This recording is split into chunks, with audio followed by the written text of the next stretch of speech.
Bonjour les amis, aujourd'hui nous allons visiter une ferme. Une ferme qui porte un très joli nom, Domaine du Château Blanc. C'est un endroit que je voulais visiter depuis très longtemps et enfin l'occasion s'est présentée. Alors je vous laisse me suivre. Bonjour Laura. Bonjour. Alors tout d'abord merci beaucoup pour cette visite d'avance déjà parce que ça fait un moment qu'on essayait de trouver le jour, la lumière, l'heure parfaite. Ouais. C'est vrai qu'avec la vie, on va dire à la campagne, c'est pas toujours facile d'avoir un bon éclairage, la météo qui va avec. Donc j'ai l'impression qu'aujourd'hui c'est le bon jour. Donc l'idée c'est de découvrir la vie à la campagne, le travail des paysans aussi parce que voilà, on s'imagine, comme j'ai dit tout à l'heure, un paysan c'est un gros gaillard qui va voilà, labourer la terre. Puis on a de la peine à imaginer qu'une femme peut tenir un domaine avec autant de contraintes, de travail physique, etc., etc. Donc voilà, on sera vraiment impatient de savoir comment ça se passe.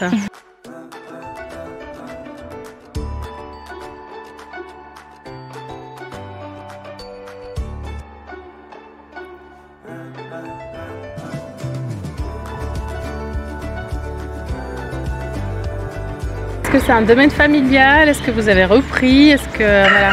Oui, c'est un domaine familial. Alors, l'histoire a commencé avec mes grands-parents. Mon grand-papa qui est arrivé ici très jeune en Suisse romande et qui a commencé à travailler sur cette ferme. C'était une ferme où les deux bâtiments étaient ensemble. C'était une propriété commune. Et il a commencé à travailler ici comme maître valet. Et puis il a rencontré ma grand-maman qui à l'époque vivait à Nyon avec sa maman et qui faisait les marchés à Nyon. Elle avait un petit jardin potager à Nyon. Et ils ont travaillé ici tous les deux pendant quelques années. Et puis après, mon grand-papa a pu prendre en fermage toute la partie agricole, si on veut. Et puis quelques années plus tard, il a pu racheter cette partie. Et puis c'est devenu le domaine du Château Blanc en fait. D'accord, donc c'est la troisième génération. C'est la troisième génération, oui.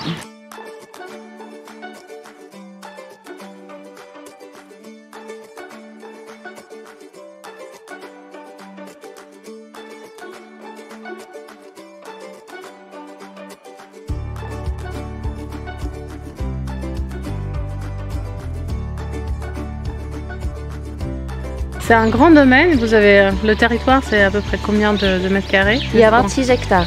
D'accord, ouais. C'est immense. 26 hectares, 4 hectares de forêt. Tout est là autour, à part deux parcelles, une qui est sur Chaiseray et puis une qui est en bas du village à Gingin. Et on a essentiellement aujourd'hui des grandes cultures et puis pas mal d'herbes en fait pour les récoltes de foin et puis la pâture quoi, pour les vaches. Ouais.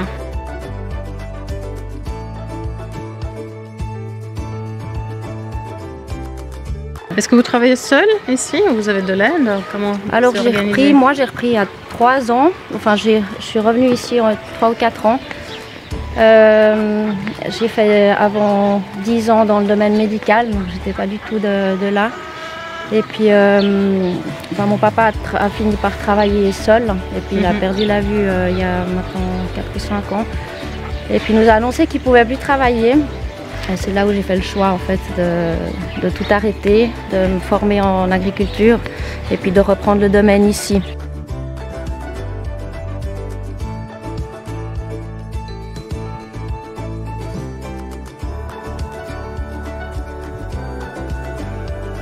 Alors oui, j'étais seule au début, j'étais même très seule, c'était pas évident. Et d'autant plus que mon papa était beaucoup à l'hôpital la première année, alors qu'on faisait tout par téléphone, je l'appelais pour tout et n'importe quoi, je sais pas comment va le tracteur, je sais pas comment trouver le bon bouton, la panne là-bas, la fuite et tout ça.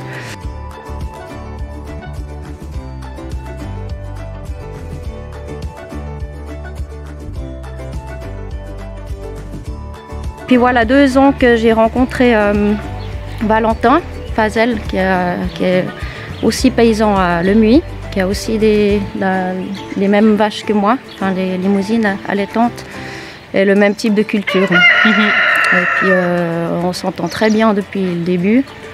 Et on travaille de plus en plus ensemble. Et puis cette année, on a décidé de s'associer parce que ça va vraiment bien comme ça. Ouais.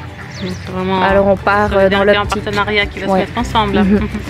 Et maintenant j'ai une employée pour toutes ces milliards de petites choses qu'il y a à faire. Ma sœur aussi travaille maintenant pour moi depuis le début de l'année pour la boutique. Et puis on cherche aussi encore en tout cas un employé parce qu'on a pas mal de travail de boucherie qui nous prend beaucoup de temps aussi.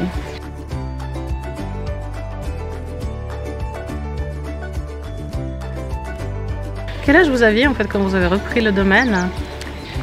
Quand vous avez dû changer de métier? Quand j'ai changé, c'était en 2017, je suis depuis 34.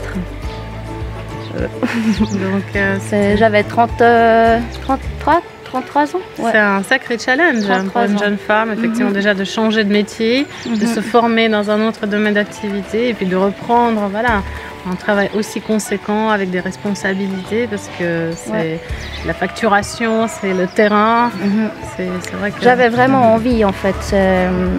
Quand on a eu cette discussion autour de la table avec aussi mes frères et sœurs évidemment et mes parents, la question pour moi se posait pas du tout. En fait. C'était une évidence quelque part. Il fallait continuer à suivre, à faire vivre en fait ce domaine.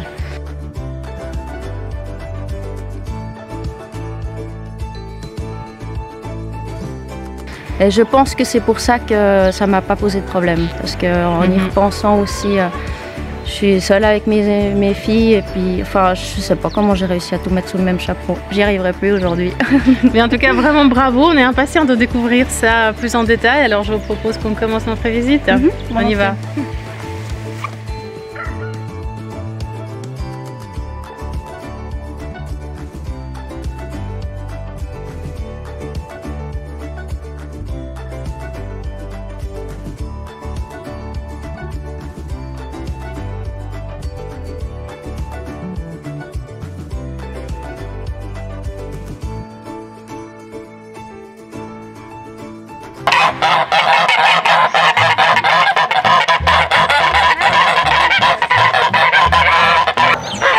Les œufs, on les vend tous, alors les poules pondent toute l'année, donc ça c'est récurrent. Après les canards et les oies, ils commencent à pondre au printemps, à la saison des amours si on veut. Et puis au départ on ramasse pas mal les œufs parce que tant que en fait, le canard par exemple il va commencer à pondre des œufs, il va en pondre, et puis quand il trouve qu'il en a assez, il se met à couver. Ouais, on peut aussi il se met à couver à ce moment-là. Donc au départ on les prend, comme ça on peut les mettre en vente aussi, enfin on les mange nous-mêmes. Et puis vers la fin on en laisse quelques-uns pour qu'ils puissent faire leur couvée. Donc vous avez toujours des œufs frais en fait quelque part, toute l'année. Ça c'est clair, c'est un avantage. Et puis après, ce qui est assez drôle, c'est qu'en fait ils arrivent parfois jusqu'à la fin de l'automne, ils arrivent à pondre en fait jusqu'à la fin de l'automne. Alors que si on les laissait, ils pondent pendant un mois à peu près. Et les œufs d'oie, c'est très intéressant aussi. Enfin intéressant, c'est assez gros et puis ça nourrit bien. En termes de goût en fait, ça change? Non, c'est presque pareil. D'accord, c'est juste que c'est beaucoup plus volumineux en fait. Gros,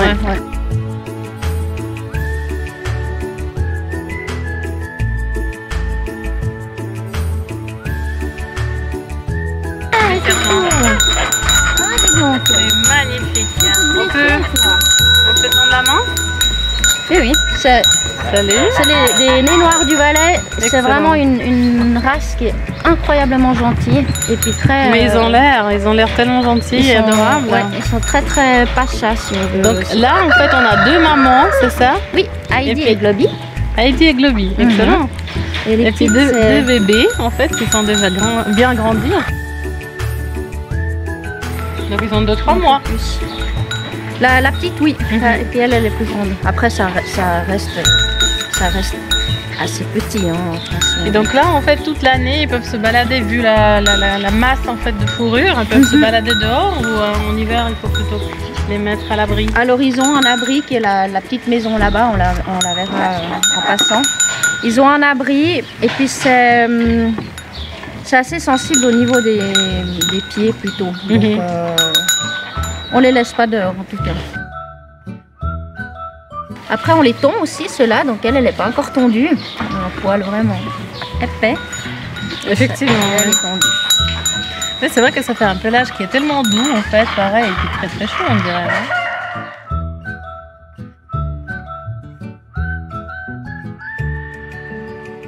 Bon bah alors à tout à l'heure.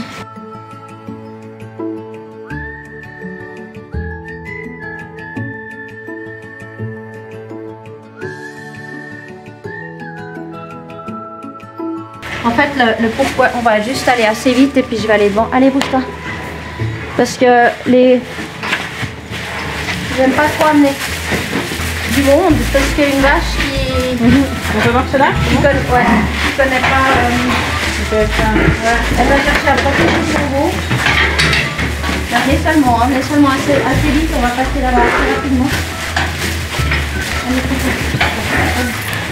vas-y là.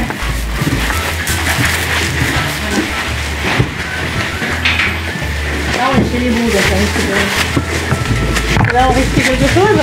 Parce que moi je les connais, elles me connaissent. Ouais. Mais quelqu'un qu'elles ne connaissent pas. Là c'est clair qu'elle a là d'ailleurs elles sont une vache, c'est très intrigué, c'est très curieux, ça veut venir voir.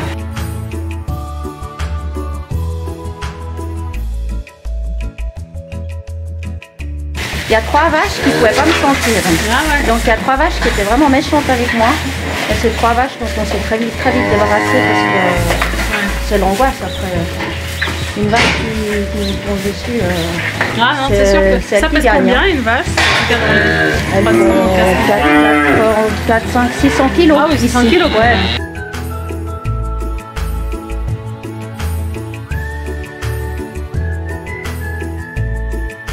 Donc là, en tout, vous avez combien de vaches? Combien de têtes? Moi, j'ai une trentaine de mamans. Donc autant de veaux. 15 genisses et puis toujours une dizaine de bœufs à l'engrais à peu près. Et là puis... on se trouve, c'est le jardin d'enfants en fait, c'est un petit peu ça, oui, c'est une crèche. Ouais. Il y a de chaque côté des vaches mères avec leurs veaux. De ce côté-là, il y a le taureau qui sert à... Je fais tout avec le taureau pour la reproduction. Et ici, c'est l'aire de jeu des veaux où ils peuvent venir pour se reposer un peu, pour sortir un peu quitter un peu la maman. Et puis jouer entre eux. Et puis là j'ai 2 barrières que je peux ouvrir pour faire box de vélage justement. Donc quand il y a une âne qui se prépare, je la mets ici jusqu'à ce qu'elle mette bas. Et puis après je la laisse 1 ou 2 jours, la maman juste avec le temps qu'elle s'habitue et puis que je sois sûre qu'il a bien tété, que tout va bien. Et après je remets la maman avec le petit dans le troupeau.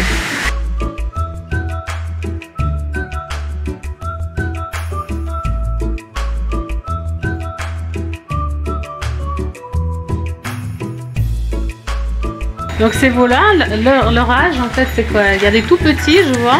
Oui, les plus âgés sont du mois d'août l'année passée. D'accord. Et puis le dernier qui est celui-là, il a 1 mois. Il a 1 mois, donc ça c'est le tout dernier. Oui, il est déjà grand. 2021.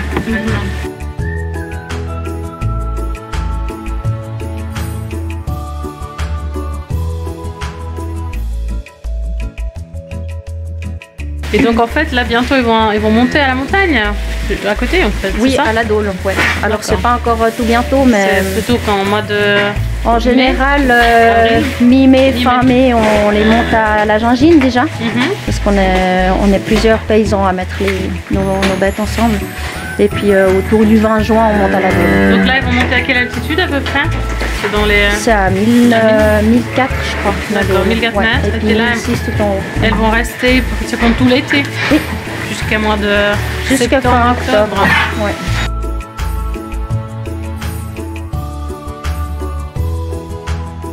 C'est quand même imposant en termes de taille, poids, parce que c'est vrai qu'une vache, même un veau, s'il voulait, il pourrait vraiment faire du mal, mais en fait c'est pas du tout agressif. Non. Donc c'est très curieux, c'est vraiment un animal qui est tellement bien domestiqué, ça c'est juste impressionnant. Regardez derrière vous.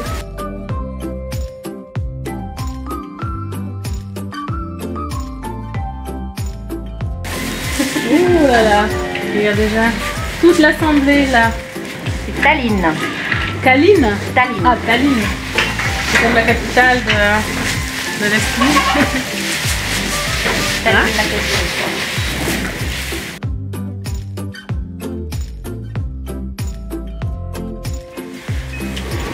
Lui, c'est le patriarche. Ouais, exact. Ah, Mathieu. Oh oui, t'es mes gratouilles. Très gentil taureau.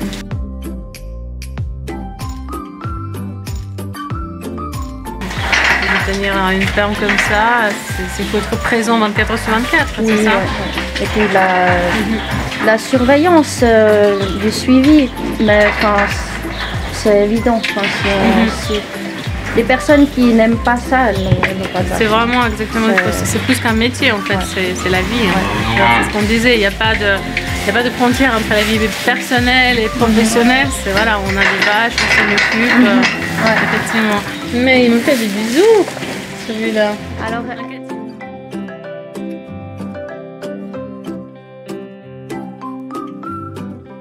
Et puis en fait, c'est quoi l'emploi du temps ou le planning habituel? Donc le matin, vous vous levez à quelle heure par exemple? alors bon, moi je me lève de toute façon trop tôt, mais disons que je sors vers à 5 heures.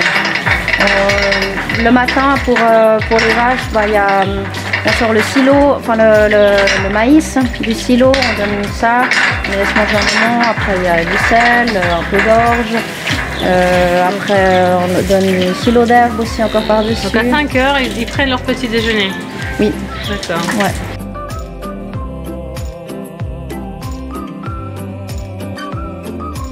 Et après vous les sortez ou ils restent ici ou ça? Non, en hiver elle reste ici.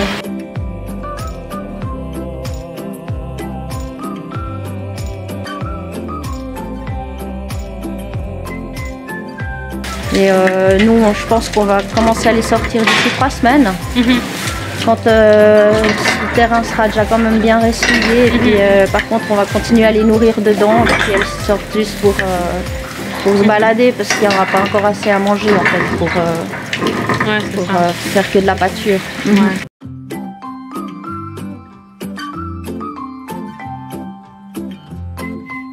Il paraît que le premier jour, quand elles sortent, en fait, c'est tellement de joie. Oui. On a vu quelques séquences parfois à la télé où les vaches elles sautillent, mais vraiment comme des cabris en fait. Vraiment, Elles commencent à passer par-dessus. Enfin, c'est vraiment la joie de retrouver la liberté. Ouais, c'est un trop joli moment. C'est vraiment ça en fait. La sortie. Je crois que tous les paysans, c'est leur journée préférée presque.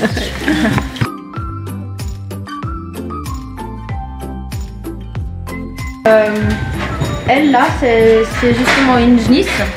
Une genisse qui n'a pas passé le test du dressage. Ouais. Une sale. Donc il ne faut pas lui tendre la main, parce qu'on ne sait jamais. Ouais. Qu'est-ce qu'elle mange en fait? Donc c'est du foin. Il y a aussi bien entendu du maïs. On a 2 silos autour à l'extérieur. Puis quand on embraye la machine qui arrive par ce tuyau D'accord. et qui tombe dans la benne. Donc puis après on distribue le maïs. Tout le monde a du maïs. Qu'est-ce qu'on voit ici? Ça, c'est vraiment le mélange de différents céréales ou bien? Non, c'est aussi du maïs.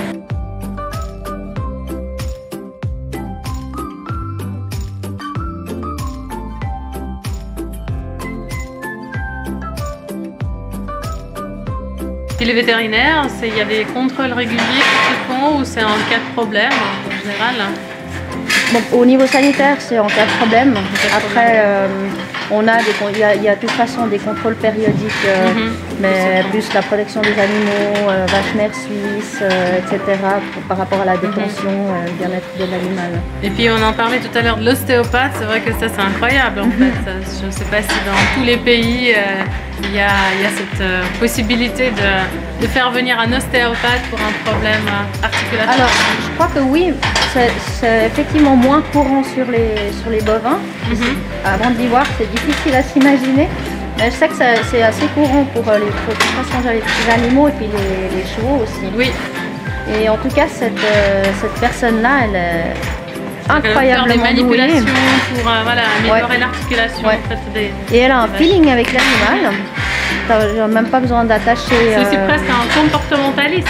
Presque, ouais, exactement. Elle la laisse tourniquer, elle lui remet en place les différentes vertèbres. C'est un petit massage pour se détendre. C'est aussi important, c'est juste.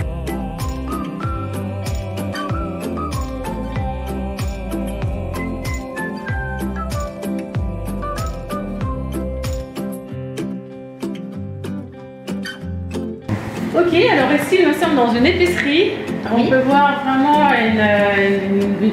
un joli choix en fait des légumes de la région. Ce sont les légumes qui viennent d'ici en fait, c'est que des produits locaux, c'est ça? C'est que des produits locaux et que des produits suisses. C'est la chose sur laquelle on mise. C'est pour ça qu'on a un choix relativement restreint. C'est que là par exemple on pourrait déjà avoir du chou-fleur, du brocoli, des courgettes, des choses comme ça, mais elles sont juste encore pas suisses. Ça va arriver dans 1 ou 2 semaines. On a quand même déjà les aubergines et les concombres, mais on tient vraiment, enfin pour moi c'était vraiment important que ce soit que des produits suisses et locaux. Donc, on connaît un petit peu la provenance en fait, on connaît les producteurs, d'où ça vient, tout le parcours qui a été fait, tout à fait. Et toutes les personnes qui fournissent ici, que ce soit les légumes, les fruits, les produits laitiers et autres, c'est des personnes que je connais personnellement, qui travaillaient déjà avec mes parents avant, et puis dont je connais aussi la méthode de production, et super. Donc j'en suis convaincue quoi.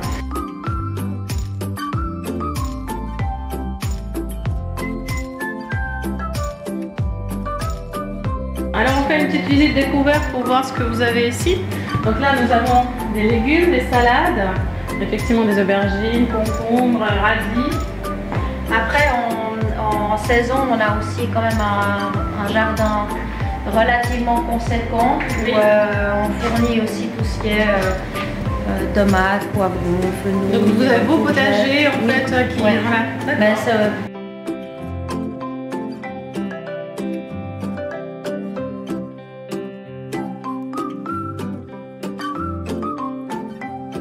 Des pommes, donc on sent l'odeur. Moi j'adore personnellement cette odeur.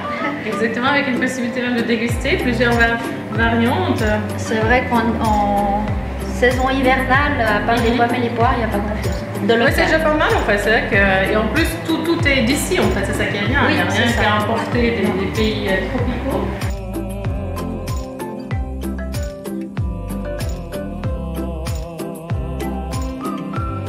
Et puis là, dans les vitrines, cette belle panoplie de bocaux de toutes couleurs. Là, on a cette première partie, c'est les produits de ma maman. L'atelier du bonheur, elle fait tout ce qui est conserve. Pomme au caramel, ça donne envie. Qu'est-ce que c'est? C'est un peu confiture en fait, c'est ça? Oui, c'est confiture. Ouais. Ça, à la base, elle fait poire aux étures. Oui. Après, elle fait aussi des chutneys et puis des petites spécialités comme le bête mumfeli, qui est... Qu'est-ce que c'est?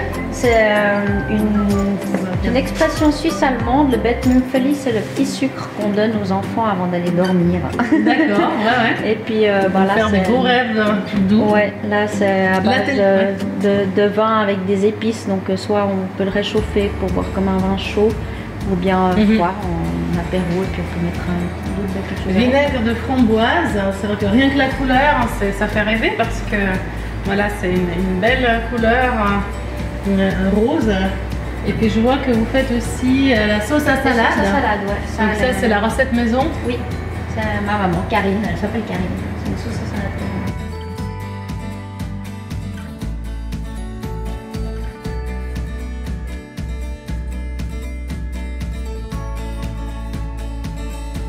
Excellent. Après, en été, elle a beaucoup de sirop aussi, des sirops de menthe, de fleurs de sureau, de fraises, enfin des différents fruits qu'elle peut travailler.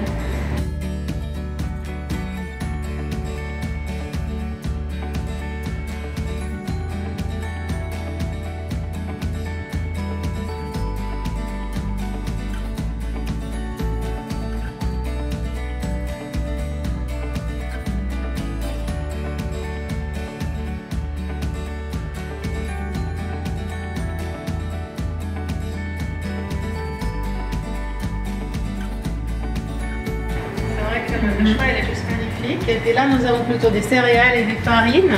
Là, on a tous les produits de les voisins, Alexandre Mestral et Caroline Coenet, qui sont paysans aussi.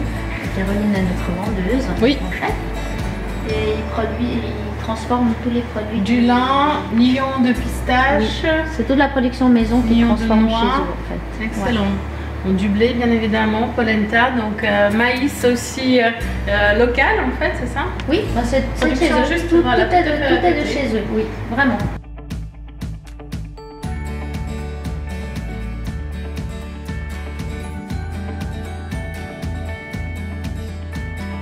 Et puis là, on est sur les produits presque cosmétiques. On voit du savon. Oui. Donc ça, c'est la fabrication artisanale également, n'est-ce pas? Oui, c'est une amie à moi qui fait des savons avec que des produits locaux aussi. D'ailleurs, elle fait un savon avec du miel d'ici. Donc là, on voit effectivement savon au miel. Il y a le savon avec des fleurs, on dirait. Oui.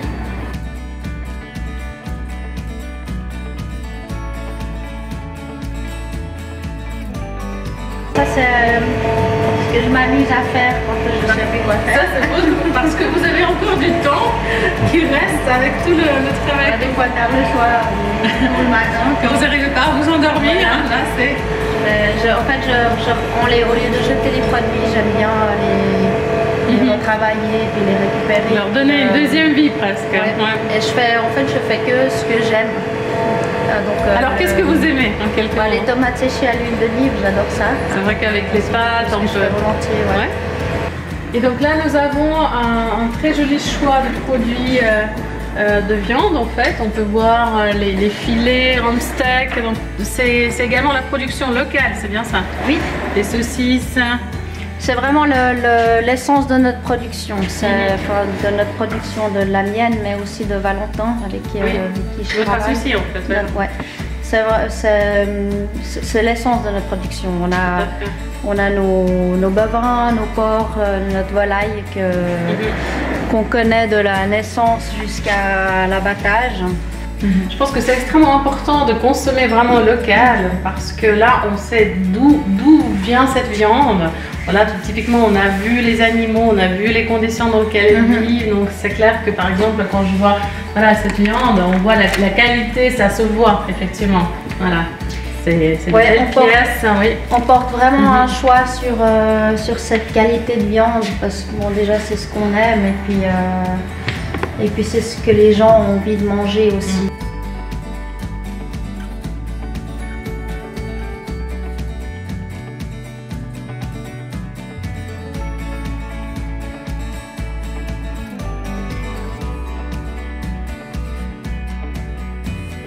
Donc là, on est vraiment dans la consommation, on va dire, responsable. Et c'est ça que j'apprécie, c'est qu'on n'est pas dans cette consommation un petit peu à outrance.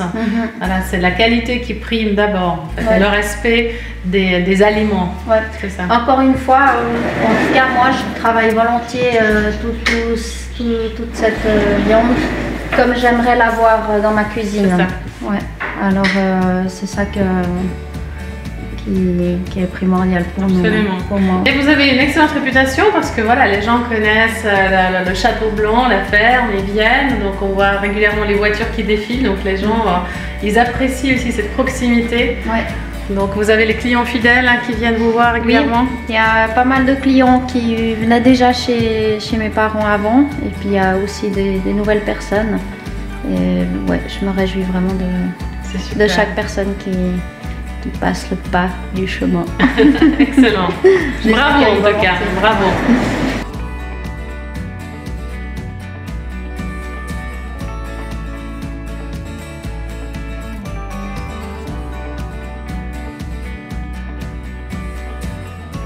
Merci beaucoup, c'est vraiment une visite qui est très très intéressante. Merci à vous. Moi personnellement j'ai appris beaucoup de choses, j'ai pu m'approcher des vaches, je crois pour la première fois de ma vie, j'ai pu vraiment les toucher aussi près. Merci beaucoup et puis on vous souhaite beaucoup de courage, vraiment et beaucoup d'énergie pour continuer dans cet élan. Merci. Merci, excellente journée. À vous aussi, merci. Au revoir.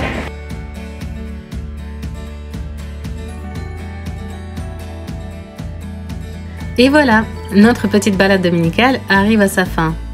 J'espère que vous avez bien apprécié ces quelques images et à l'occasion, vous allez pouvoir passer à la ferme du Château Blanc afin de goûter ces magnifiques produits. Je vous souhaite une excellente semaine et vous dis à bientôt!